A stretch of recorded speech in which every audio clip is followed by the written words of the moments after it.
Guys, तो हम रसशास्त्र एवं भैषज कल्पना का सेकंड पेपर पढ़ रहे हैं, जिसमें हम देख रहे हैं सिंगल ड्रग। तो उसमें आज हम देखेंगे शुद्ध गंधक। तो बात करते हैं शुद्ध गंधक के रोगाधिकार की। तो ये चर्म रोग पे काम करता है और आंत्र रोग पे काम करता है। अगर हम गंधक को जल में डालते हैं तो अविलय होगा, मतलब कि वो सॉल्युबल नहीं होगा। लेकिन वहीं अगर उष्ण जल में डाल देते हैं तो वो जल में क्या हो जाएगा, विलय हो जाएगा, मतलब वो उसमें घुल जाएगा, सॉल्युबल हो जाएगा। इसके वर्ग की बात करें तो इसको उपरस वर्ग में रखा गया है। संस्कृत में इसको गंधका कहते हैं, हिंदी में इसको गंधक कहते हैं, इंग्लिश में इसको सल्फर कहते हैं। इसका सिंबल यस होता है। मेल्टिंग पॉइंट इसका 119 सेंटीग्रेड होता है। बॉइलिंग पॉइंट इसका 444.8 सेंटीग्रेड होता है। स्पेसिफिक ग्रेविटी इसकी 1.9 से 2.1 होता है। एटॉमिक नंबर इसका 16 होता है। एटॉमिक वेट इसका 32 होता है। हार्डनेस इसकी 1.5 से 2.5 होती है। अब इसके फाइटोकेमिकल कंपोजिशन की बात करें तो इसके अंदर प्योर सल्फर 99.5% होता है। मिल्क एंड घी इसके अंदर 0.5% होता है।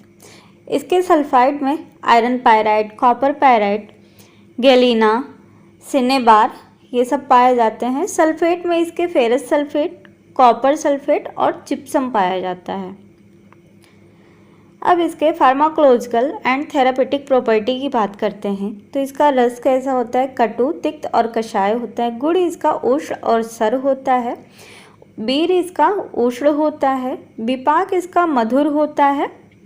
कर्म की बात करें तो ये दीपन पाचन करने वाला होता है। विषघ्न होता है, जंतुघ्न होता है, कृमिघ्न होता है, अग्निकारक होता है, शोषक होता है, रस शोषक होता है, रसायन होता है।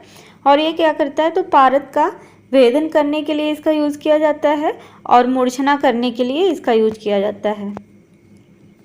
पारद को ये बलवीर वर्धक बनाता है। दीर्घ आयुष्कर होता है। और क्या होता है इसके अंदर, एंटीबैक्टीरियल प्रॉपर्टी होती है, antiviral, antipyretic, anti inflammatory, blood purifier होता है। इन्फेक्टिव डिसऑर्डर में इसका यूज़ होता है। इसके बीज में होता है। इसके दो प्रभाव की बात करें तो ये पित्त को बढ़ाने वाला होता है, लेकिन कफ और वात का शमन करने वाला होता है। व्याधि प्रभाव की बात करें तो कंडू में इसका यूज़ करेंगे, कुष्ठ में करेंगे, पामा, दद्रु, विसर्प, त्वक दोष, आम दोष, विष दोष, काश, भूत दोष, कृमि दोष, प्लीहा रोग, क्षय, जरा, इन सब में इसका यूज़ करेंगे। और क्रोनिक फीवर में, जितने भी ऊर्ध्वजत्रोगत रोग होते हैं उन सब में इसका यूज़ करेंगे। नेत्र रोग में करेंगे, स्किन डिजीज़ में करेंगे, डायरिया में करेंगे, यूरिनरी ट्रैक डिसऑर्डर अगर हो गया है वहाँ पे करेंगे, ब्लीडिंग डिसऑर्डर है वहाँ पे करेंगे। एंटी एजिंग होता है ये। ट्यूबरक्लोसिस में इसका यूज़ करेंगे। डायबिटीज़ में करेंगे। हेडेक हो रहा है वहाँ पे करेंगे इसका यूज़। पैरालिसिस में करेंगे।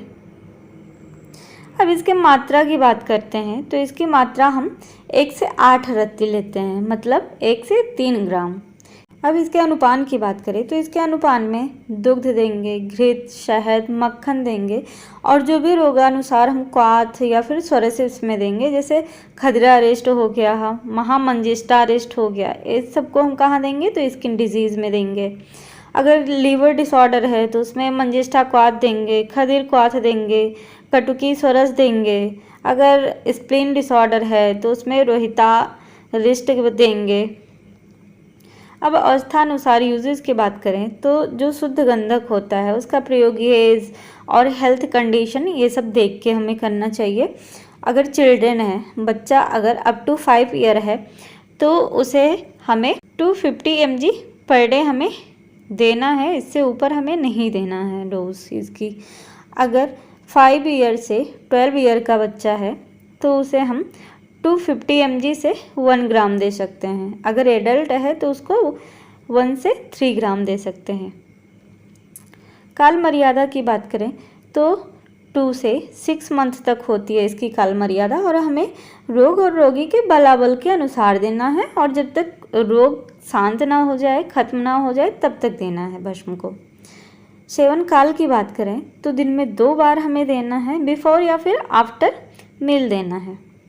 पथ्य अपथ्य की बात करें तो पथ्य में जो भी जंगली पशु पक्षी होते हैं उनका मांस, छाग मांस का हमें प्रयोग करना है। अपथ्य की बात करें तो अधिक मात्रा में हमें लवण, अम्ल, शाक, विदाही अन्न, द्विदल अन्न, स्त्री का सेवन, अधिक सवारी, ये सब हमें नहीं करना है अगर हम गंधक का सेवन कर रहे हैं तो।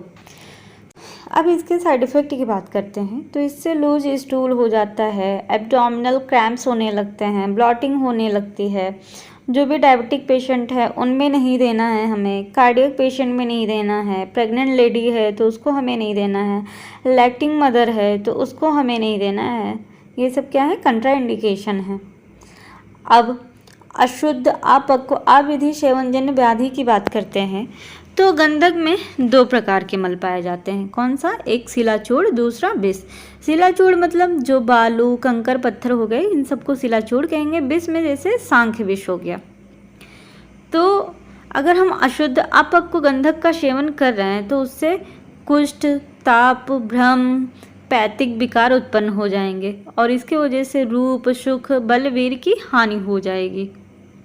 अब इसके शांति उपाय की बात करते हैं तो अगर अशुद्ध अपक्व गंधक का सेवन कर लिया है तो उसमें गोघृत युक्त गोदुग्ध का कुछ समय तक सेवन करेंगे। मतलब कि गोदुग्ध लेंगे, उसमें गोघृत मिलाएंगे और उसका हम सेवन करेंगे।